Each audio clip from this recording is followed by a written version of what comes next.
What is good, guys? It's Rey-Jay back with another video, and in this one, I want to break down what's going on with Tesla, SPY, Nvda, the QQQ, and a couple of other tickers. I'm going to break down what the news is saying about the markets, what data just came out that's very important, what you should be watching for as time progresses.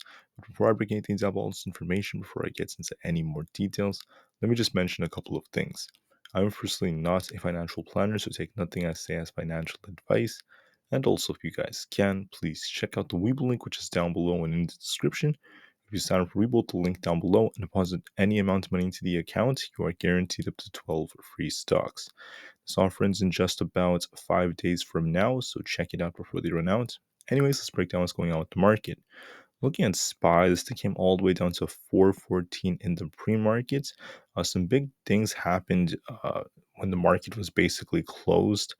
Meta ended up bouncing very nicely in the beginning. It was holding up quite decently, and that was pretty good for the markets.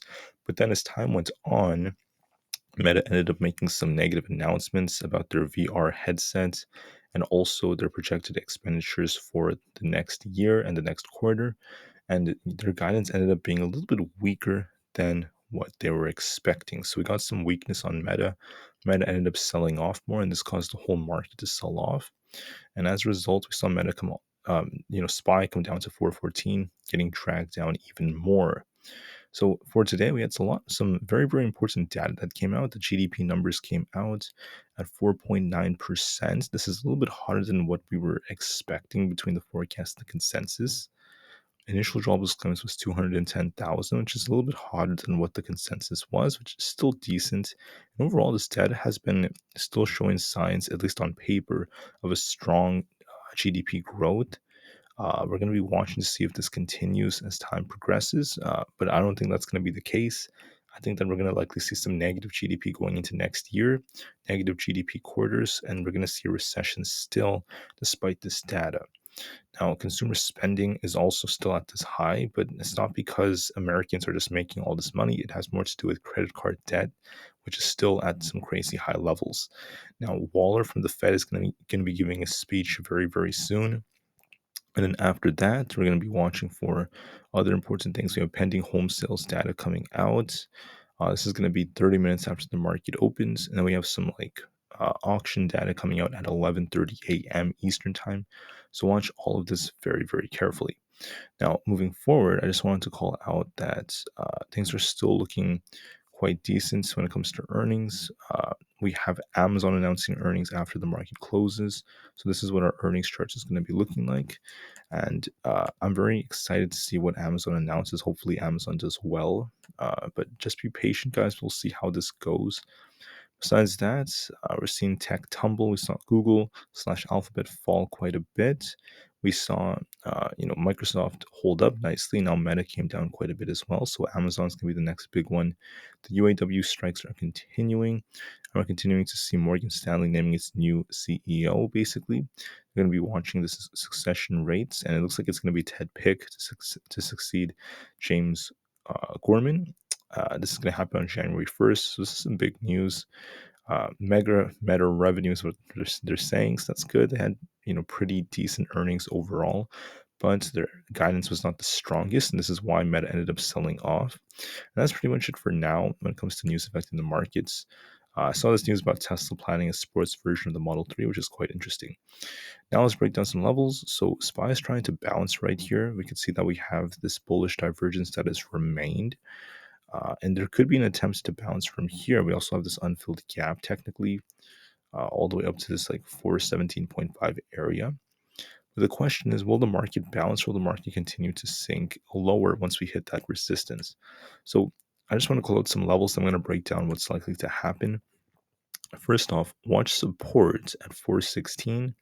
If we lose 416, watch this 415 to 414 area.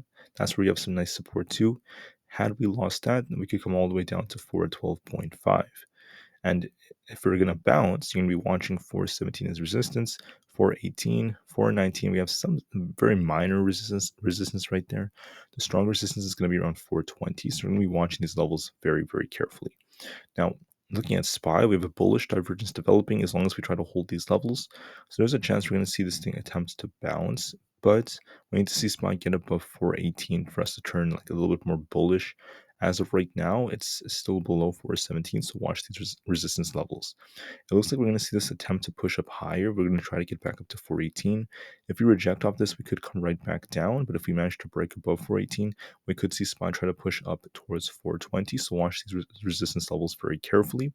And there's a good chance it's going to attempt to go higher from here. So watch that 418 resistance. If it breaks, 420 could come. For the QQQ, we also have that bullish divergence I was talking about from yesterday. So this is the QQQ, whereas it's right here. This is important because on the QQQ, we're starting to see buyers trying to defend it at 345. So we have a bullish divergence as well. If we're bullish, we want to see the QQQ try to get back above 350. If we're bearish, we want to see it break below 345. So watch 347 support, 345 below that.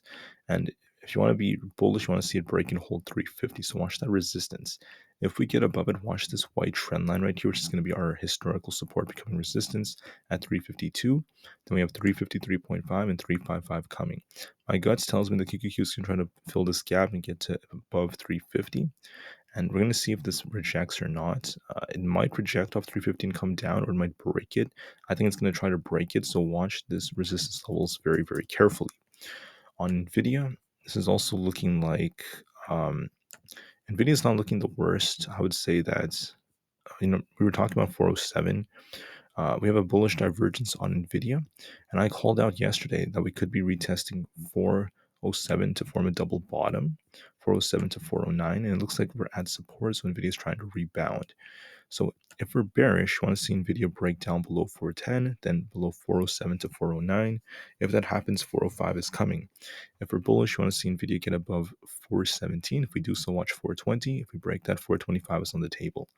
What is it looking like right now? Well, we're testing 415, which I think Nvidia could break. It looks like it's going to try to get back towards 420, but we want to see if it breaks or not. If we reject off this 420 area, we could sink down. If we manage to break it, we could be heading towards 425. So things are looking quite good so far. Very, very interesting. We'll see how this continues as time goes on.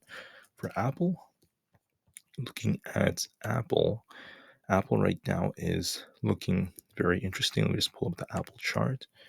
Aapl has a nice looking, we have a slight bullish divergence. Let me just double check this. Yes, we technically have a slight bullish divergence. It's trying to rebound. And we're testing the 5 EMA at 170.5 as resistance.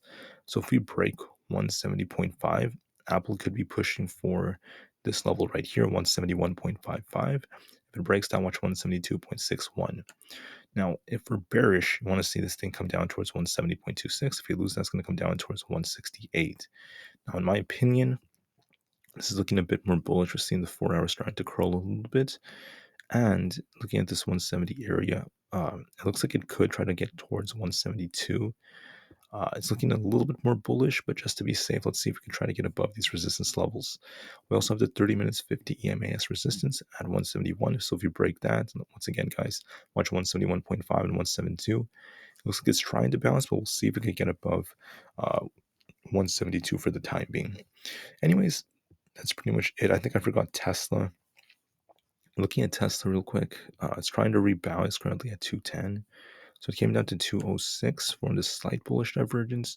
We're going to be watching Tsla at 212 after that, 214 to 215. And then if it gets above 215, watch 218 and 220 as resistance.